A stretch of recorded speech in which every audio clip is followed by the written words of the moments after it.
Assalamualaikum warahmatullahi wabarakatuh. Pada video ini, saya akan mendeskripsikan metode pembelajaran Silent Way. Simak baik-baik ya. Metode Silent Way merupakan metode yang terkenal di Eropa dan Amerika. Silent Way adalah salah satu nama metode pembelajaran yang ditemukan oleh Caleb Gattegno pada tahun 1970. Ia merupakan seorang ahli bidang pengajaran bahasa yang telah menerapkan prinsip-prinsip kognitivisme dan filsafat dalam pengajarannya. Metode Silent Way pada umumnya diterapkan dalam proses pembelajaran bahasa Inggris dan Perancis.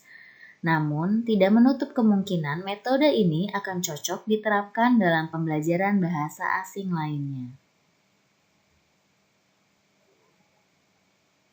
Mengutip pada Caleb Gattegno bahwa melalui Silent Way, I don't teach, but I let them learn. Kutipan ini artinya adalah melalui metode Silent Way, guru tidak terfokus untuk melakukan pengajaran, dengan kata lain siswa membangun pengetahuannya dengan sendirinya. Jadi artinya, metode pembelajaran Silent Way merupakan metode pembelajaran yang dimana peserta didik yang aktif dalam proses pembelajaran berlangsung. Guru lebih banyak diam, namun guru aktif menggunakan gerakan, gambar, dan rancangan untuk memancing dan membentuk reaksi. Guru menciptakan suasana lingkungan yang mendorong peserta didik untuk mencoba-coba dan memberikan fasilitas dalam proses pembelajaran. Selanjutnya, langkah-langkah yang dapat diambil oleh guru dalam menggunakan metode ini secara garis besarnya antara lain, yang pertama, guru menyediakan alat peraga. Alat peraga yang dimaksud adalah ada dua. Yang pertama, Fidel chart, dan yang kedua adalah questionnaire rods. Nah, ini merupakan Fidel chart. Fidel chart merupakan alat peraga berupa papan yang bertuliskan materi. Papan ini berisi tentang semua suku kata dalam bahasa asing yang sedang dipelajari. Sedangkan tongkat atau balok kayu atau yang disebut juga dengan questionnaire rod, penampakan tongkatnya adalah seperti ini ya. Selain digunakan untuk pembelajaran bahasa asing, dapat juga digunakan dalam pembelajaran matematika. Tongkat atau balok kayu biasanya berjumlah 10 dengan warna yang berbeda-beda, yang nantinya digunakan sebagai alat peraga dalam membentuk kalimat yang lengkap. Guru dapat menggunakan media ini dengan berbagai materi. Contohnya dengan tingkatan SD ya. Contoh materinya bisa tentang warna, angka, bentuk, atau juga dalam pembuatan kalimat dan seterusnya. Namun dengan catatan guru dan siswa harus menggunakan kreativitas dan imajinasinya saat menggunakan. Oke, di sini saya akan mengilustrasikan bagaimana cara penggunaan questionnaire roads dalam pembelajaran yang menggunakan metode Silent Way. Di sini saya punya 3 stick ya. Kita ilustrasikan bahwa ini adalah questionnaire roads. Questionnaire roads sendiri adalah tongkat atau balok kayu yang berwarna-warni. Ya, karena saya tidak ada questionnaire roads-nya, saya pakai spidol berwarna ini. Oke, jadi dalam pembelajaran bahasa Inggris itu materinya kan beragam. Contohnya misalkan guru ingin mengajarkan siswa bagaimana cara untuk membuat suatu kalimat dengan menggunakan format atau bentuk yang sesuai dengan ejaan kalau di bahasa Indonesia ya. Kalau di bahasa Indonesia itu ada subjek, predikat, objek ya. Kalau di bahasa Inggris ada subjek, verb, dan objek.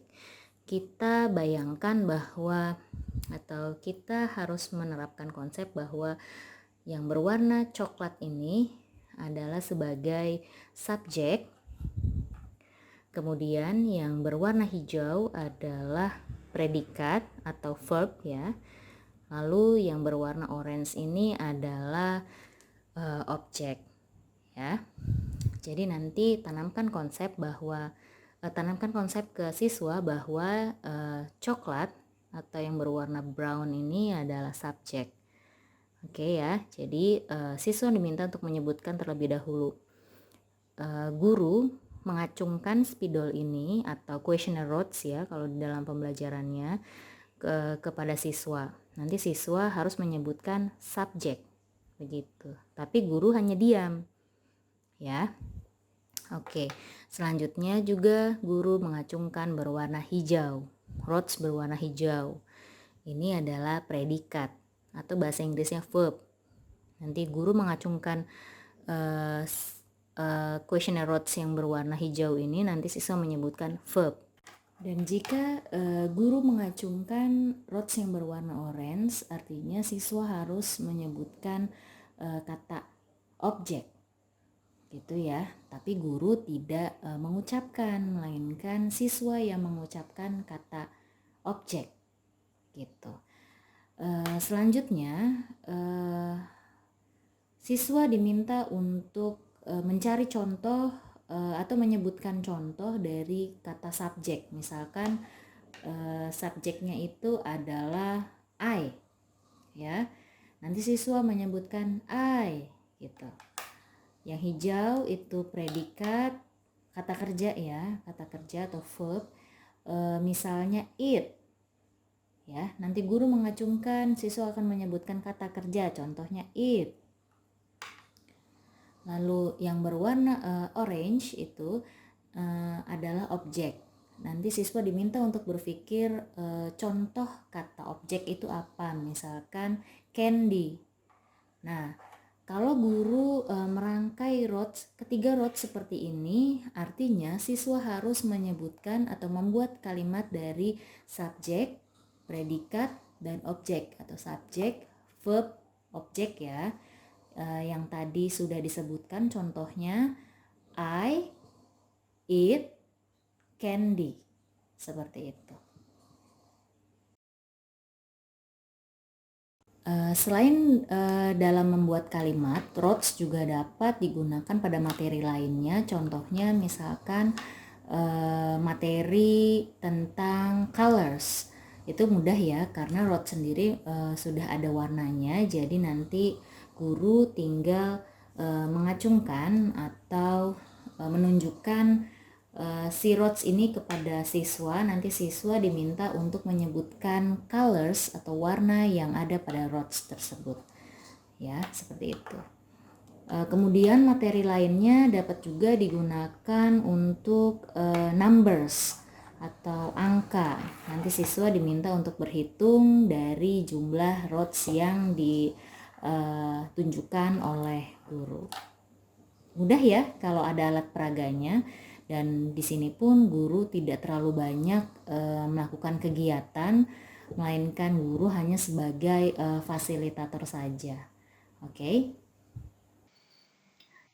Selanjutnya, setelah menyediakan alat peraga yang tadi saya sudah jelaskan, guru dapat menyajikan sebuah kata atau kalimat dalam bahasa Inggris pada papan, namun penyajiannya hanya satu kali saja. Mengapa demikian? Dengan begitu, memaksa siswa untuk menyimak dengan baik apa yang ditunjukkan oleh guru. Nah, pertama-tama guru tidak mengatakan apa-apa, tetapi hanya menunjukkan pada simbol-simbol yang tertera di papan peraga. Kemudian, siswa mengucapkan kata yang ditunjuk oleh guru dengan melafalkan dengan keras. Mula-mula secara serentak, lalu kemudian guru menunjuk satu persatu siswa untuk melafalkannya. Selain itu, guru juga dapat menggunakan tongkat warna-warni yang disebut questionnaire rod yang telah disediakan. Kegiatan ini dilakukan untuk memancing para siswa untuk berbicara bahasa Inggris yang sedang dipelajarinya. Pada kegiatan akhir, guru mengadakan pengetesan keberhasilan pelajar dalam menggunakan kosakata yang telah diajarkan dengan menggunakan perintah-perintah. Dalam pengetesan ini, tentu harus memperhatikan waktu yang tersedia. Tidak mungkin dengan keterbatasan waktu pengetesan dapat diberikan ke seluruh siswa, karena pengetesan secara lisan membutuhkan waktu yang cukup lama.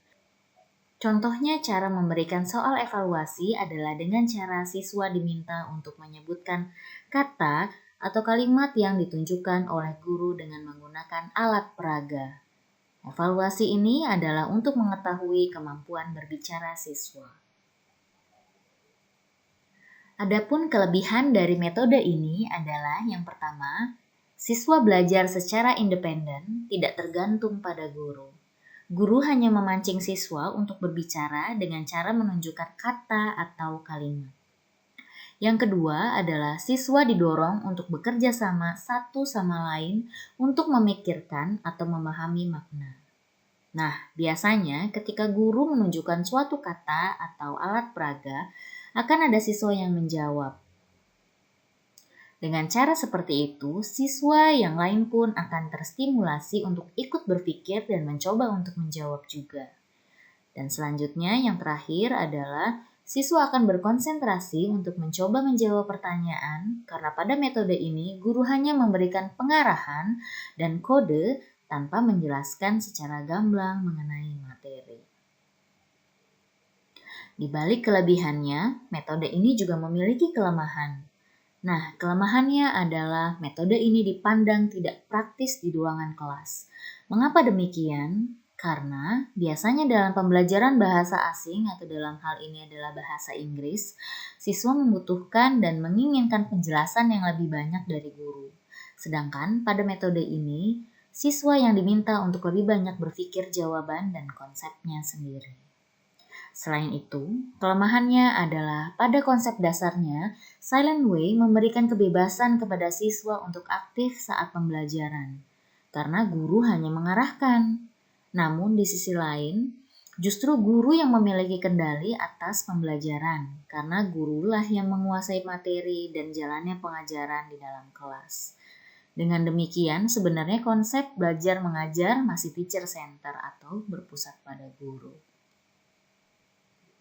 Kemudian kesimpulannya adalah pada metode ini guru lebih banyak diam atau guru hanya sebagai fasilitator. Sedangkan siswa mengkonstruksi pengetahuannya sendiri.